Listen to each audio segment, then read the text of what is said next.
नमस्कार, बहुत स्वागत है आपका हमारे समाचार में और मैं हूं आपके साथ दिव्या शेखावत। राजस्थान की सबसे बड़ी भर्ती आरएएस रिजल्ट आ गया है और लोगों के चेहरों पर जो है खुशी भी आ गई है। लेकिन मैं जब मार्केट में घूम रही हूं तो मुझे काफी सारे टीचर्स के नाम सुनाई दे रहे हैं जिन्होंने बच्चों को जो घोट करके कुछ ऐसी जड़ी बूटियां दे दी हैं कि बच्चे जो है पार निकल गए हैं। आज ऐसे ही एक टीचर मेरे साथ हैं जिनका जिक्र मैं बार बार सुन रही हूँ, राहुल सर। तो अब मैंने सोचा भाई राहुल सर है कौन, एक बार राहुल सर को ढूंढते हैं, इनको पकड़ते हैं और इनसे पूछते हैं कि क्या बच्चों को ये खिला रहे हैं, क्या पिला रहे हैं कि बच्चे जो है टॉप कर रहे हैं। तो राहुल सर और मैम मेरे साथ हैं, दोनों हस्बैंड वाइफ है और बच्चों को दोनों ही जो है घोट कर टॉनिक देना। सर कौन सी अदरक कूट रहे हैं, पहले तो बहुत स्वागत करूंगी आपका। Thank you ma'am. ये तो बच्चों का बड़प्पन है कि वो हमें दे रहे हैं अपनी सफलता का श्रेय। हम तो एक गाइडिंग लाइट की तरह है उनके लिए सिर्फ। बाकी हमारे बच्चे बहुत मेहनती थे और सब डेडिकेटेड थे। सबसे बड़े वो है, हमारे लिए ब्लेसिंग है। आपके कितने सारे बच्चे हैं जिनको आपने पढ़ाया और वो पार निकल गए, उनकी नाव जो है बिल्कुल पार हो गई, समुद्र पार कर लिया उन्होंने। एक्चुअली मैम हमारे पास ये जो वैकेंसी का रिजल्ट आया इसमें 11 स्टूडेंट्स थे जिसमें से फाइनली 6 का सिलेक्शन हुआ है और अच्छी रैंक्स पे 8th rank, 25th rank, 53 rank और 148, 193, 304। तो रिजल्ट हमारा बहुत अच्छा था। सर एक बात बताइए, इनके मन में तो धक धक हो रही होगी, मुझे पता है, नो डाउट। आपके मन में कितनी धक धक थी कि कितने बच्चे जो सफल हो जाएंगे? वैसे तो देखो मैम, मेरे को लगता था कि होगा अपना अच्छा रहेगा रिजल्ट, लेकिन जो आप कह रहे हो ना उस दिन की बात, मैं रिजल्ट नहीं देख पाया था। इससे एक दिन पहले घोषणा हुई थी रिजल्ट आज रात को आ रहा है। वो सबसे पैनिक, वो मतलब टाइम इतना स्ट्रेसफुल था कि बार बार देख रहे हैं हम कि रिजल्ट आ गया और फेक इतनी न्यूज चलती है उस टाइम पे। तो मैंने सबको बोल दिया, सब एक्चुअली स्टूडेंट्स ऐसे हैं जैसे प्रशस्ति है, वो मेरे को रोल नंबर भेज देती है कि सर आप ही देखोगे मेरा। मैंने इस बार मैं नहीं देखूंगा किसी का भी अपना मेरे को बता देना उस टाइम से सारे देख के।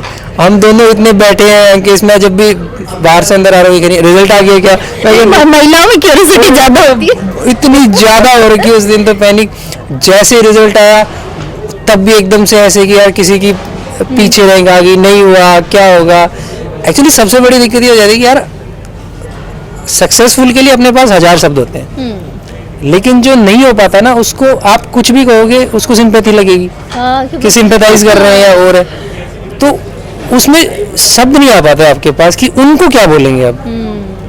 और ये भर्ती सर मुझे ऐसा लगता है बहुत लंबी भर्ती हो जाती है, 4-5 साल निकल जाते हैं स्टूडेंट के। 4-5 साल डेफिनेटली निकलते हैं इसमें। ये तो अभी चलो अच्छा है कि सरकार भी इस पे ध्यान दे रही है, टाइमली थोड़ा सा टाइमली हो गई चीजें हो रही हैं।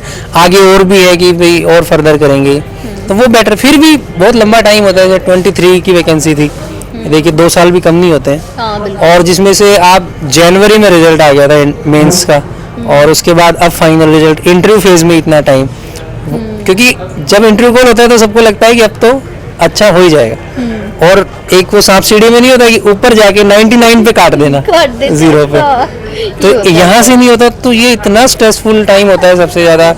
जिस बच्चे का नहीं होता उसको वापस से हिम्मत देना, वो टूट जाते हैं एक्चुअली। होता है सर, नो डाउट होता है। तो वो तो बहुत डर का माहौल था। अनफॉर्चुनेटली अपने साथ ऐसा हुआ नहीं, हाँ 1-2 स्टूडेंट रहे, लेकिन उनका, और अच्छी बात ये रही कि इस बार तुरंत मेंस का रिजल्ट आया था तो उनके वापस इंटरव्यूज हैं।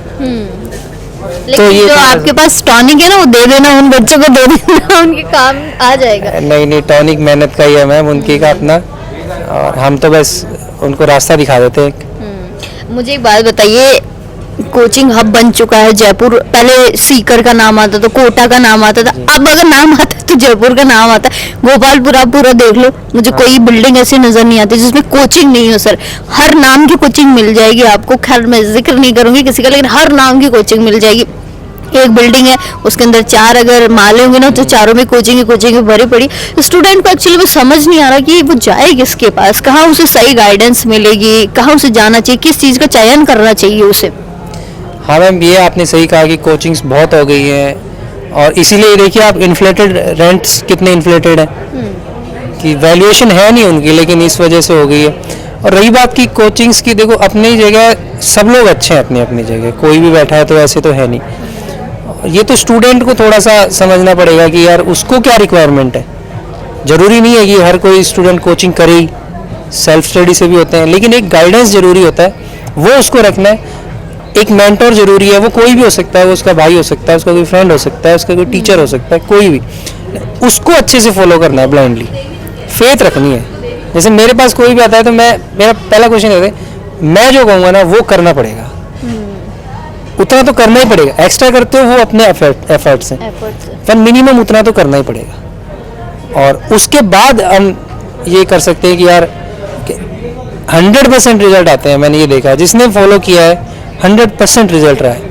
ऊपर नीचे हो जाए, क्योंकि मेंस है, सब्जेक्टिव पैटर्न है, तो वो आपकी मार्किंग का कैसा रहता है, आपकी कॉपी किसके बाद जाती है, माइंडसेट कैसा है उसका, वो भले ही हो सकती है, लेकिन आप कहीं ना कहीं कुछ ना कुछ आपका जरूर हो जाएगा। लेकिन मुझे एक बात बताइए कि सरकमस्टेंसेस ऐसे बन जाते हैं कि कई बार जो है आरपीएससी पर भी सवाल या निशान खड़े हो जाते हैं, टीचर्स पर भी हो जाते हैं, तो ये क्यों होता है? इवन दो स्टूडेंट्स भी कहने लग जाते हैं लंबी भर्ती हो गई, 5 साल बर्बाद कर दिए सरकार ने, हमारे 10 साल बर्बाद कर दिए। कई भर्तियां हैं सर जो 6-6, 7-7 साल हो गए, अटकी पड़ी है, पूरी नहीं हो पाती है, उनके अंदर धांधलियां हो जाती है। स्टूडेंट देखिए बाहर निकलता है अगर किसान परिवार से या आम परिवार से, तो रहने का खर्चा लगता है, खाने पीने का लगता है, मानसिक तनाव कितना झेलना पड़ जाता है। क्या कहेंगे इस पूरे सिनेरियो को देखकर? देखिए मैम, वैसे तो आजकल थोड़ी सी चीज़ें सुधर रही हैं, काफ़ी सुधार आ रहे हैं, प्रोसेस तेज हो रही हैं, कम हुए हैं, लेकिन जिस प्रकार की, तो कहीं ना कहीं स्टूडेंट भी तो जिम्मेदार है ना।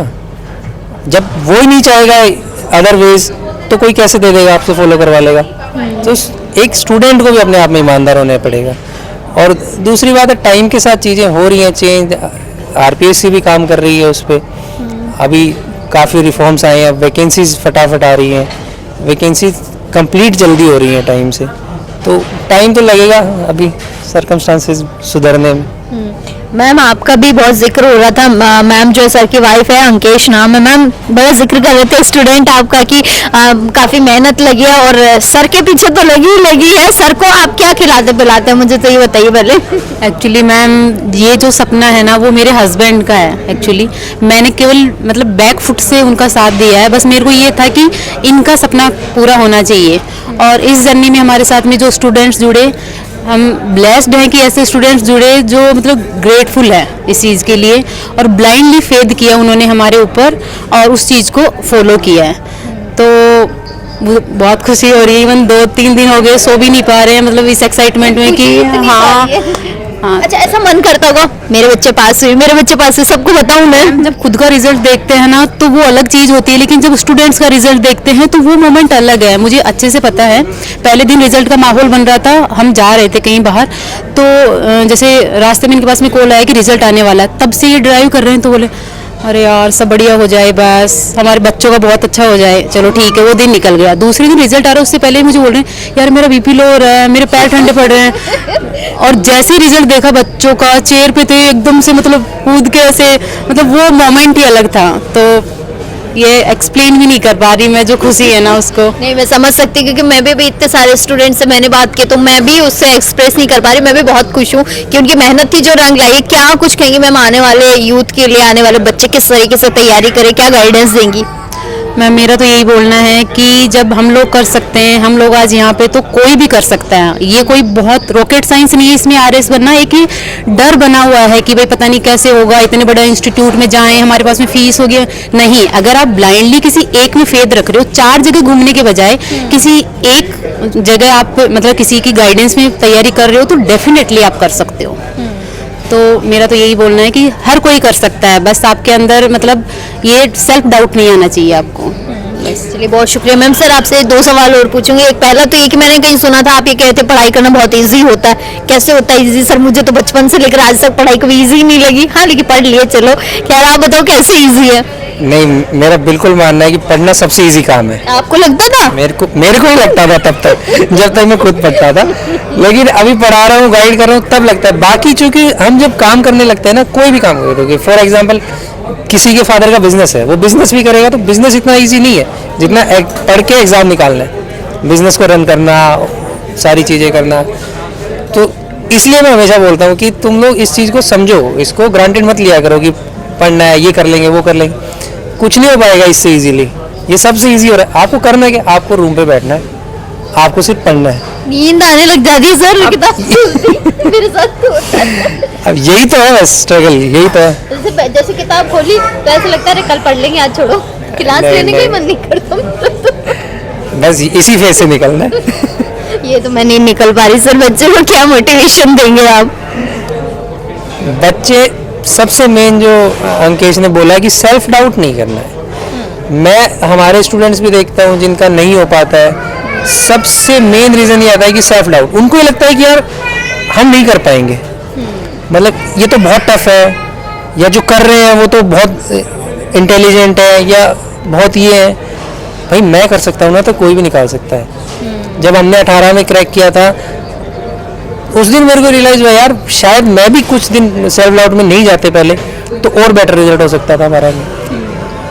तो ये सेल्फ डाउट को निकालना सबसे ज़रूरी है, और इसके लिए सबसे ज़्यादा ये करना है कि आपको बहुत ऐसे रिसर्च करने नहीं बैठना, बहुत लोगों के नहीं देखना। अभी आप देखोगे स्ट्रेटजीज देखोगे टॉपर्स की, तो वो कोई कहेगा हम ये करते थे, कोई ये करते थे, वो करते। अरे ईमानदारी से आपको पढ़ना है बस।